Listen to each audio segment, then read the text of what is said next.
Meow, it looks like Japan's political cat-and-mouse game just took an unexpected turn. The Liberal Democratic Party, the top cat for the past 15 years, might be heading for the litterbox of history faster than you can say sayonara. Exit polls are screaming louder than a karaoke night gone wrong that the LDP and its coalition partner Komeito could secure between 174 to 254 seats out of 465. That's like going from owning the whole sushi restaurant to barely affording a California roll. We're talking about a potential loss of up to 93 seats, my friends. It's as if a sumo wrestler suddenly decided to become a ballerina. Awkward, unprecedented, and strangely fascinating.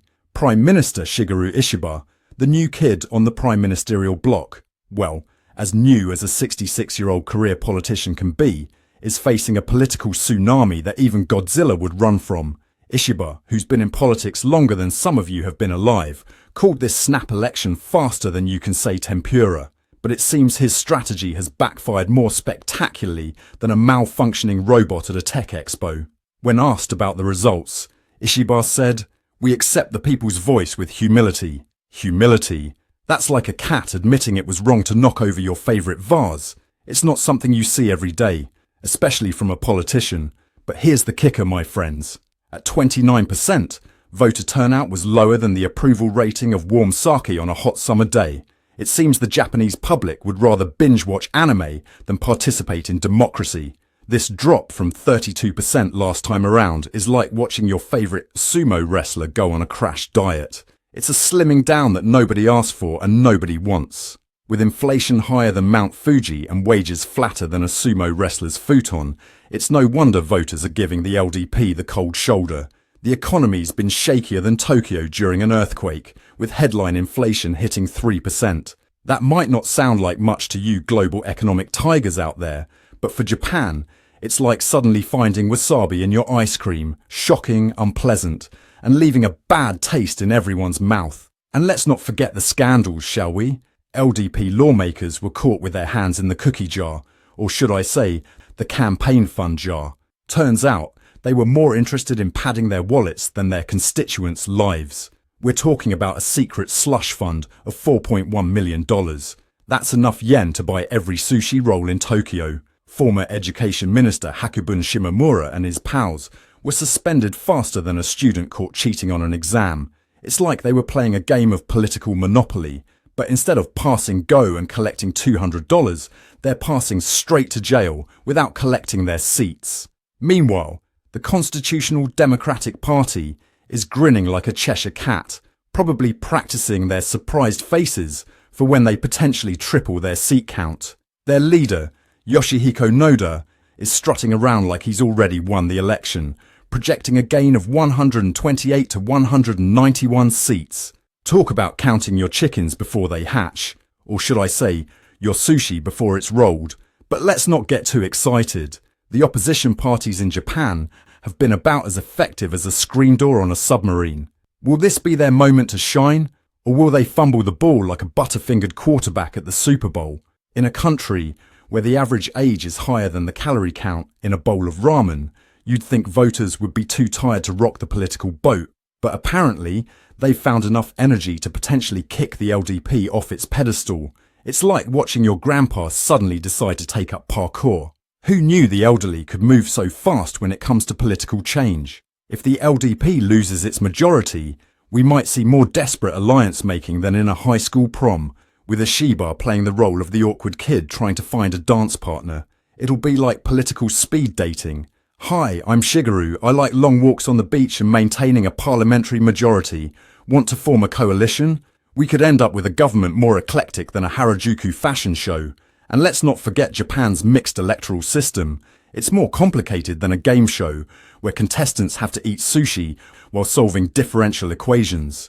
You've got your single-member districts, your proportional representation. It's like trying to play chess and checkers at the same time while riding a unicycle. No wonder voter turnout is lower than the chances of finding a quiet moment in Shibuya Crossing. Now, my friends, this shake-up isn't just about Japan.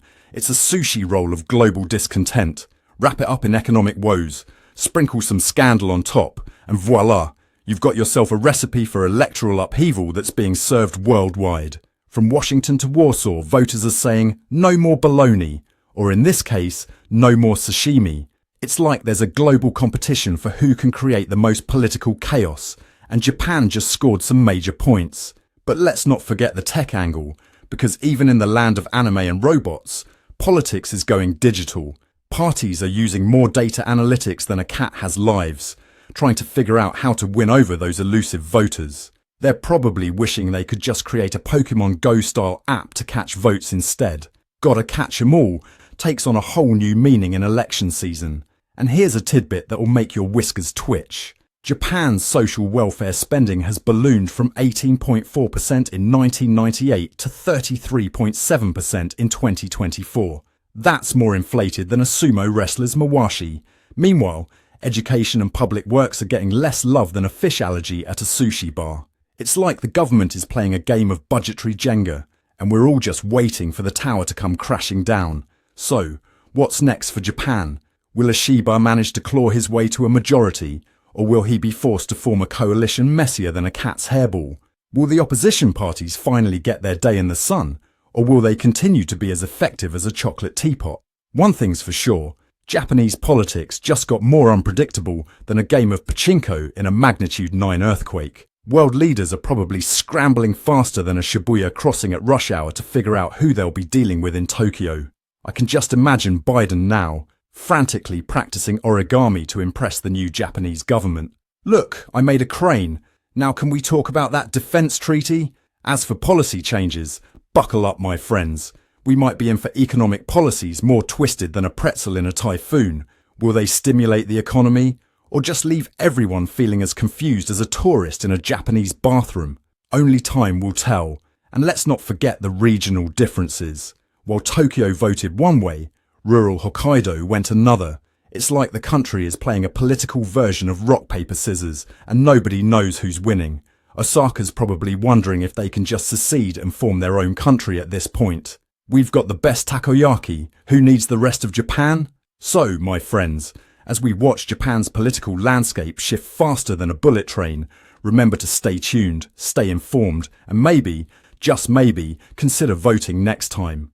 After all, democracy is like karaoke. It only works if you participate, no matter how tone-deaf you might be.